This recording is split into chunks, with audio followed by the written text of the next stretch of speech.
Shawl గురువులు పెద్దలు Shri BSNL Prasad గారిని ఒకసారి స్టేజ్ మీదకి రావాలి. పెద్దలు మీతోటే ప్రథమ గణపతి పూజలాగా జోషులరా.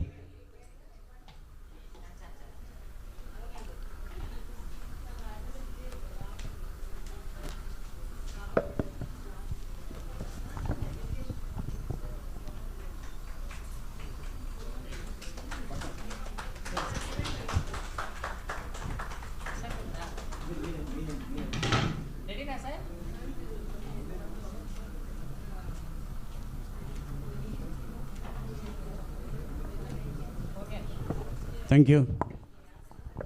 ఇంత మంచి అవకాశం ఇచ్చిన మన లాయర్ గారు శ్రీరామ్ గారికి మనస్ఫూర్తిగా కొన్ని తెలుపుకుంటూ, వచ్చిన గాయకులందరికీ మనస్ఫూర్తిగా కొన్ని తెలుపుకుంటూ థ్యాంక్ యూ అండి. థ్యాంక్ యూ సో మచ్ అండి. Thank you.